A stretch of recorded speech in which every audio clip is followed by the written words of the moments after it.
मुझको दे तू मिट जाने हम खुद से दिल मिल जाने।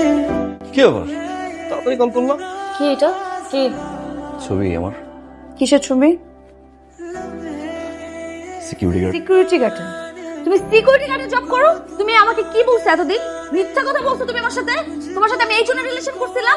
দিনের পর দিন তুমি আমার সাথে মিথ্যা কথা কেন বলছো? প্রতারক। শুনো, কি শুনবো তোমার কথা? আমি তোমার একটা কথাও শুনতে চাই না। তুমি যে বাইরে আমার সাথে মিথ্যা কথা বলে গেছো, আজকে আমার ফ্রেন্ড আমাকে এই ছবি সেন্ড করে, সেই দিন আমার দেখতে হয় সবার সামনে আমি হাসির পাত্র হইলাম। হ্যাঁ, আমাকে সবার সামনে ইনসাল্ট তুমি করালা।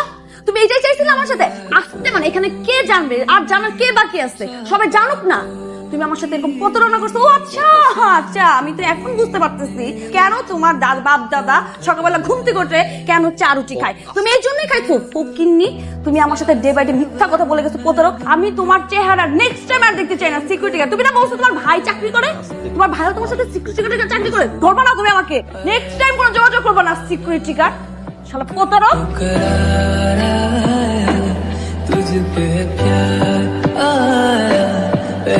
কি রে, তুই মন খারাপ করে বসে আছিস কেন? কি করবো তো, আমার কেন জানি মনে হইতেছে ও ওই দিন কিছু একটা আমাকে বলতে চাইছিল, আর আমিও রাগের মাথায় কারো কথা শুনি না। সবার সামনে যেভাবে রেস্টুরেন্টের মধ্যে চিল্লাইছি, আমি রেস্টুরেন্টে তো ঢুকতে পারবো না। ওকে যে আবার আমি জিজ্ঞেস করবো, কিংবা ওই বা কি মনে করছে যেভাবে ইনসাল্ট করছি আমি ওকে সবার সামনে। কিন্তু কিছু একটা আমাকে বলতে চাইছিল। এত দিনের রিলেশন, কিছু হলো তো চিনি আমি ওকে। ও অনেক ডিফারেন্ট। আমার কাছে কেন জানি মনে হচ্ছে এর পিছনে दुआ भी लगे ना मुझे, तवा भी लगे ना मुझे, जब से আমার আসলে ওইভাবে ব্রেকআপ করাটা উচিত হয়নি। ফ্রেন্ডদের জন্য সবাই এমন ভাবে হাসি তামাশা করছিল আমাকে নিয়ে, তোমার ওই পিকচারটা নিয়ে খুব ইনসাল্ট ফিল হচ্ছিল। ঘুমাতে পারছিলাম না রাতে। আমি তোমাকে কিছু বলতে চাইনি, কিন্তু ওরা যেভাবে ধরলো আমাকে, তখন রাগের মাথায় তোমাকে এসে কথাগুলি বলতে হলো আমার। আসলে তোমাকে তখন বোঝা উচিত ছিল আমার। আমিও কি রাগের মাথায়, তুমি তো জানোই আমার রাগটা একটু বেশি। সরি। এখন এই বিয়েতে আমার কোনো আপত্তি নেই। কিন্তু আমার তো আপত্তি আছে, এই বিয়েটা তুমি করতে পারবো না। মানে? মানে আমার ভাই একজন সিকিউরিটি গার্ড। যদিও আমি এখন জব করি, তারপর যদি এখন আমার ভাই অসুস্থ হয়, আমি কিন্তু আবার প্রক্সি দিব।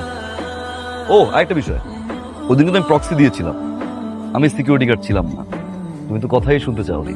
আমাদের রিলেশনশিপটা পুরোপুরি ছিল তোমার ফ্রেন্ডদের উপরে। তোমার সব ফ্রেন্ডের কথা শুনলা, হাসাহাসি করে কি বললো এটা শুনলা। তুমি কিন্তু একটাবার আমার কথা শুনতে চাও। 1000 বার ট্রাই করেছিলাম নিজের কথাগুলো বলতে, কিন্তু সুযোগ দেওনি।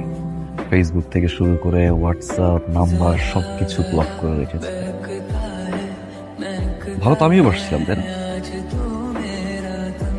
তোমার যা খুশি তুমি বলে ব্রেকআপ করে ব্লক করে রেখে দিলে। আমার কথা কিন্তু শুনতে চাওনি। যাকে আমি ভালোবাসছি সে যখন জানতে পারলো যে আসলে আমি একজন সিকিউরিটি গার্ড, সে আমাকে ছেড়ে চলে গেল। হ্যাঁ, সেদিন হয়তো আমি সিকিউরিটি গার্ড ছিলাম না, কিন্তু আমার ভাই একজন সিকিউরিটি গার্ড। আর এটা নিয়ে মোটেও আমি লজ্জাবোধ করছি না, প্রাউড ফিল করছি যে আমি একজন সিকিউরিটি গার্ডের ভাই।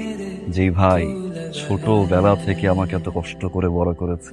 আর যে সাকসেসফুল মানুষটা না আমি, এই মানুষটার পুরোটা অবদান কিন্তু আমার ভাইয়ের। আর নিজে একজন সিকিউরিটি গার্ডের ভাই হিসেবে পরিচয় আমার এখনো লজ্জা করা না, কোনদিন করবে না। আমি যদি এখন তোমাকে বিয়ে করি, কোনো কারণে যদি আমার চাকরি চলে যায়,